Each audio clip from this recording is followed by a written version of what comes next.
কত বছর ধরে বিড়াল পালতেছেন আপু? 6 বছর ধরে পালতেছেন। যখন হচ্ছে বিড়াল পালা শুরু করছেন আর কি, তো এমনি ফ্যামিলি থেকে কি অ্যাকসেপ্ট করছে? ফ্যামিলিতে বলা হয় নাই। ও ফ্যামিলিতে বলেন নাই।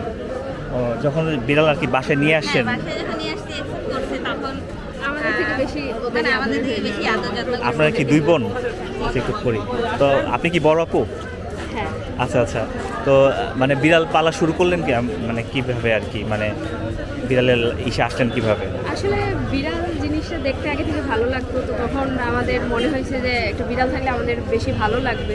তো তারপরে একটা বিড়াল আমরা নিছি। পার্সিয়ান বিড়াল ছিল না, দেশি বিড়াল ছিল।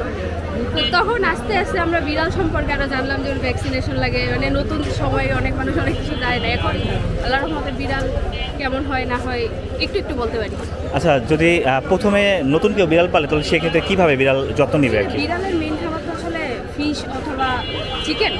যদি দেশি বিড়াল পার্সিয়ান বিড়াল হয় তাহলে চিকেন দেওয়া তো সবচেয়ে বেস্ট। আর যদি দেশি বিড়াল হয় তাহলে মাছ দিতে পারে। আর চিকেন যদি দেওয়া হয় অ্যাটলিস্ট 6 মাস বয়স পর্যন্ত শুধু যদি চিকেন দেওয়া হয় তাহলে বিড়ালের গ্রোথ অনেক ভালো হবে। আর এরপরে চিকেন মিষ্টি কুমড়া এই দুইটা জিনিস মিক্স করে খাবার দিলেই হবে। ও আচ্ছা আচ্ছা। আর সময় মতন ভ্যাকসিনেশনগুলো অবশ্যই করে। আচ্ছা, এমনি যদি নতুন কেউ বিড়াল পালে তাহলে হচ্ছে তাদেরকে আপনি কি বলতে চান আপু?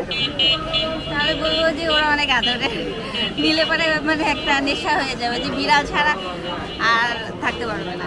আচ্ছা আচ্ছা। এমনি হচ্ছে প্রথম যত্নর ব্যাপারটা হচ্ছে অনেকে তো বুঝে না, ওইটা কিভাবে কি করতে হয় প্রথম বাচ্চাগুলো নিলে, মানে ফার্স্ট যত্ন? ওদের খাওয়া দাওয়াটা ঠিক রাখতে হবে, তাহলে ওদের ফার কোয়ালিটি ভালো থাকবে। আচ্ছা আচ্ছা। এই যে হলুদ বা এগুলো কি দেওয়া যাবে?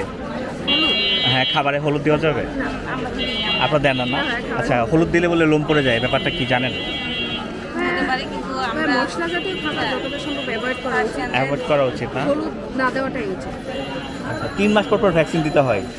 না, 3 মাস হলে মানে ভ্যাকসিন দিতে হয়। 3 মাসে হচ্ছে 1 বছর পর ভ্যাকসিন দিতে হয় আর কি।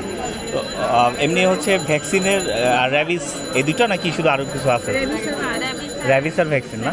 এটা কত করে কি জানেন আপনারা? প্রাইস কেমন নেয়? ফ্লুয়েডটা মেবি 1200 করে, আর রেবিসটা অনেক সরকারি হসপিটাল থেকে ফ্রিতেও দেয়। ফ্রিতে দেওয়া নেয়? 300 টাকার মতন নেই প্রাইভেটগুলোতে। ও আচ্ছা আচ্ছা, ঠিক আছে। তো ধন্যবাদ আপু, আপনাদের সাথে কথা বলে ভালো লাগলো। ইনশাল্লাহ, থ্যাংক ইউ আপু। আচ্ছা।